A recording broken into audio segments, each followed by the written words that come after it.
Hey guys, welcome back to Fantasy Tipped. My name is Julian and this is the injury report for week 14 of the fantasy hockey season. Before we get started guys, please leave a like, subscribe, hit that notification bell, and follow me on Twitter at Fantasy Tipped. I'm constantly posting updates there to help you guys win each and every week of the fantasy hockey season. Now, one thing to note guys is I'm not going to include COVID list players in this video anymore. It's just a lot of time that would go into putting all the players that are there, and it's just really not worth it for me. If you go on your league site, there's pretty much an update for every single player that tells you what day they were added to COVID protocol. All you have to do is add 5 days to that date, and that is the earliest return date for them. Most players will return after 5 days on the protocol. Some will take a little bit longer, but for the most part, guys will come back after those 5 days. Now moving on to the actual injury report, and because we're going alphabetically by team, we're starting with the Anaheim Ducks. So first on the list is Adam Henrique, and he's finally skating, which is a good sign. And that means he's getting closer, but I'm obviously not expecting him to play this week. Probably not next week as well, but definitely in a couple weeks from now, it's definitely a possibility that he does rejoin the team. And if he does, he may actually have some decent value if he gets to skate alongside Ryan Getzlaf again and Troy Terry like they did at the beginning of the season. They had a lot of chemistry.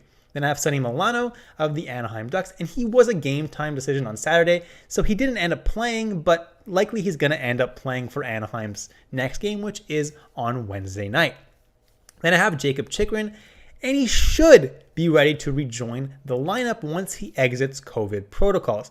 Now, it looked like he was going to be ready to rejoin the lineup before he got COVID, so once he gets out of those COVID protocols, you can be sure that he's probably going to rejoin the lineup and probably get a spot back on the top power play. And next is Ukko-Pekka Luukkonen of the Buffalo Sabres, and once again, another Sabres goalie down, unfortunately. It's rough, but he's going to be out for multiple weeks, so until then, guys, Craig Anderson, Tokarski, Malcolm Subban are also injured, so Aaron Dell is actually the starter in Buffalo, and so far through a few games, he hasn't looked too bad. If you're desperate for a goalie in your league and there's nobody else available, Dell is actually not that bad of an ad. Next is Bowen Byram of the Colorado Avalanche, and because of lingering concussion issues, he's pulled himself away from the team, and that's perfectly fine. He's such a young kid, and hopefully he's able to get over that and he'll be able to get on the ice at some point this year. But honestly, these are really serious issues if they're affecting him off the ice. So he should really take his time with that. And if he misses the rest of the year, so be it. His health is way more important than fantasy hockey or hockey in general. I hope he ends up being all right, but I'm not super optimistic that he will necessarily play soon. Next is Darcy Kuemper of the Colorado Avalanche, and they pulled him out of the game on Monday due to concussion protocol. Does he actually have a concussion? We'll have to wait and see. Does he see the next start for Colorado? Probably not. It's a back-to-back set on Wednesday and Thursday, so they'll probably end up resting him on Wednesday and giving Francouz the start, and then maybe he'll get the start on Thursday if he's okay. But as of right now, I haven't heard if he actually has a concussion or not. If he does, he might end up missing some time. Next is Jason Robertson, and he's apparently very questionable for tonight's game.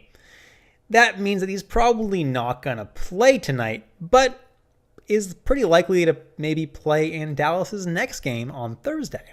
And even if he does, questionable is a very good tag, which means it isn't super serious, so he's definitely probably going to return this week. Then I have Ryan Nugent-Hopkins of the Edmonton Oilers, and he hasn't even started skating yet, so don't expect him necessarily to come back in the near future. I think he's going to be out at least another couple weeks, considering he's not even skating yet, so definitely plan for him to be out of your lineup for quite a little while longer. Right now, Zach Kassian is skating on the top line with Draisaitl and McDavid, so he might be someone to consider adding in Nugent-Hopkins' absence.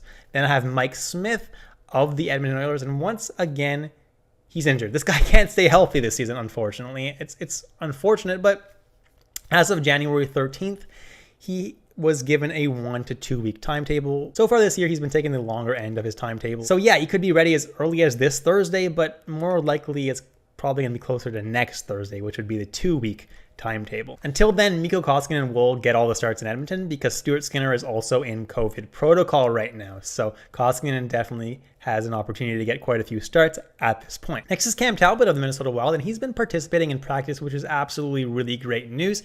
The good thing about that is that Yeah, he didn't end up playing on Monday night, but he's probably going to be ready for Minnesota's next games this week. They play a back-to-back game, so Kahkonen will still get one of the 2 games. But after that, Talbot should go back to being the starter in Minnesota and be ready to fire him up because he hasn't been too bad this year. Next is Jared Spurgeon on the Minnesota Wild. He's been out quite a little while now, and it's possible that he does return Friday or Saturday, which is when the Wild play next.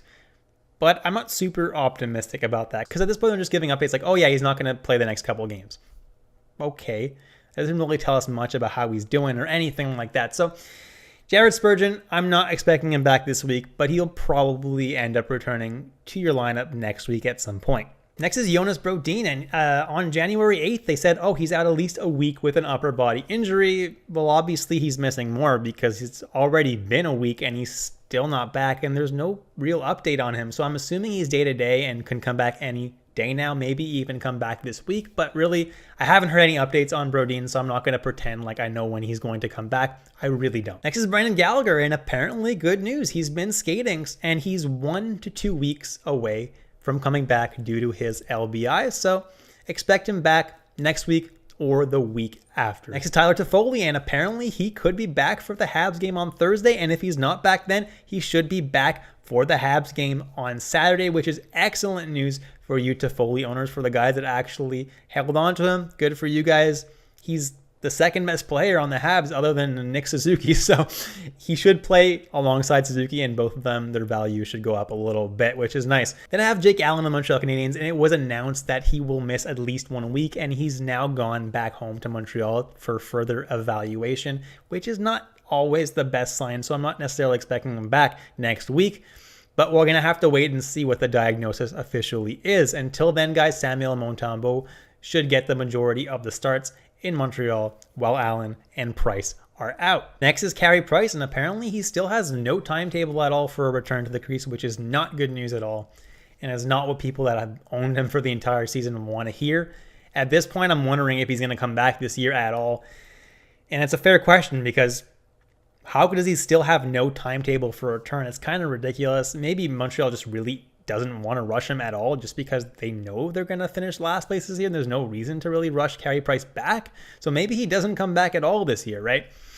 We'll have to see, but it's not looking great right now, and I don't expect him back in the month of January at the very least. Next is Dougie Hamilton of the New Jersey Devils, and he had jaw surgery on January 9th. Now, the Devils haven't actually set up a timeline for us, but a quick Google search will tell you that jaw surgery recovery can last up to 9 weeks. So that would bring Hamilton's return in early April. So don't expect him in your lineup until then at the very earliest.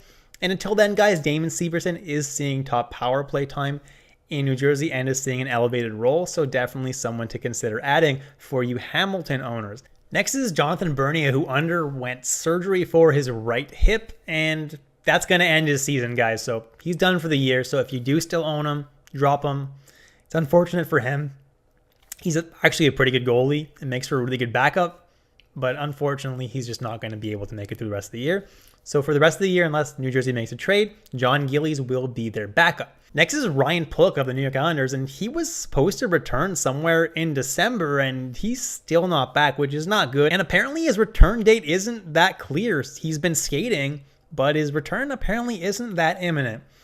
Doesn't really matter. Pulock does not have that much value in fantasy, and if you're looking for an Islanders defenseman to replace him, Noah Dobson is still available in a lot of leagues, and he's been doing very, very well. Then I have Connor Brown of the Ottawa Senators, and he's out at least 3 weeks with a broken jaw.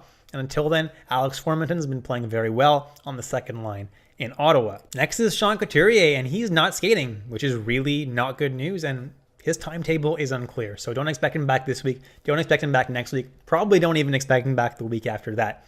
His timetable is unclear, which means he's probably not going to be back until February at the earliest. So make other arrangements if you own Sean Couturier. Next is Ryan Ellis of the Philadelphia Flyers, and I have nothing new to report to you on him. He's not going to be ready for a little while, unfortunately. Next, I have Brandon Tanev, who's out for the year. So if you still own him, drop him. There's really no reason to hold on to him anymore. It's a last warning. I'm not going to include him in future videos. Next is Jaden Schwartz, and he's expected to be sidelined another 5 weeks at the very least. So he's droppable in the vast majority of leagues. Obviously, if you have the IR space, you might as well hold on to him, but he's not valuable enough that you have to hold him on your bench if you don't have the IR space, that's for sure. Next is Erik Cernak, another guy who can't seem to stay healthy this year, unfortunately. Listen, he's questionable for the game on Tuesday night, which means he's probably going to be a game time decision, which is a good thing, which means if he doesn't come back on Tuesday night, he'll probably be back in time for the Tampa Bay Lightning's next game, which is a very good sign for you Cernak owners. Next is Ondrej Palat, and apparently he's uncertain for today's game, Tuesday's game, so there's a chance that he comes back, much like Erik Cernak. If all things work out for him at the morning skate on Tuesday morning, by all means he will play. I don't really see that happening, but he definitely could be back at some point this week. Jack Eichel, nothing too new about him, still a return date estimate of late February at the earliest. Until then, guys, Chandler Stevenson will continue to man the fort as that top line center with Mark Stone. Then I have Laurent Brossoit, who seems to have been practicing lately, so I don't think he's going to be out for too much longer, but regardless, guys, he's a backup goalie, and Robin Lehner is definitely the guy in Vegas, so there's really no reason to have Brossoit on your team. I have Max Pacioretty, who's not expected to return until at least March, so definitely don't be expecting them any earlier than that. Dadonov is playing on the top line in his absence and makes for a decent pickup if you do own Pacioretty, or in general if you need someone who has some pretty good upside. Then there's Nicolas Hague, and Vegas is still being extra cautious with that wrist. I'm not expecting him back for a bit until he's really 100%. Vegas doesn't want this to be a recurring problem in the future and therefore is going to really take their time with this. So I'm not expecting Hague back anytime soon. Then I have Martinez, who's been on the ice in a non-contact jersey recently, so realistically could be back in a couple of weeks. But you never really know with concussions, which is what I think he has. So you don't really know how long it's going to take him, but realistically a couple of weeks he could be back. Until then, guys, McNabb, Zach Whitecloud, Dylan Coghlan, all guys who have been doing very well, and at least with peripheral stats in Vegas, and guys who could put up points here and there as well. Next is TJ Oshie, who got injured in a game against the Islanders on Saturday, didn't end up playing on Sunday, and that's about all we know about his injury. We don't know how serious it is.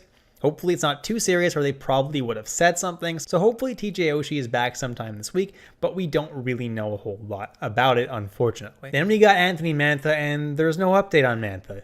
He's still out indefinitely since getting shoulder surgery on November 5th. So don't expect him back anytime soon, and potentially not for the rest of the season. Paul Stastny is day-to-day with a lower body injury and also ended up on the COVID list, but because he's done his 5 days, he's eligible to play in Winnipeg's game today, and there's a very good chance that he does so. Next is Blake Wheeler, and he practiced in a non-contact jersey on Monday for the first time since the injury happened on December 10th. So he still seems to be at least a couple of weeks away, but at least he's making progress.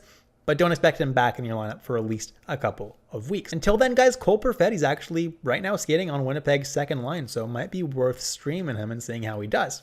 And last but not least, I have Logan Stanley, and he's out of COVID protocol, and he seems to be over his lower body injury and should also play on Winnipeg's game today at Washington. And that's it, guys. Thank you so much for watching all the way through. Please leave a like, subscribe, hit that notification bell. I hope you guys enjoyed the content today, and I'll catch you in the next episode of Fantasy Tipped.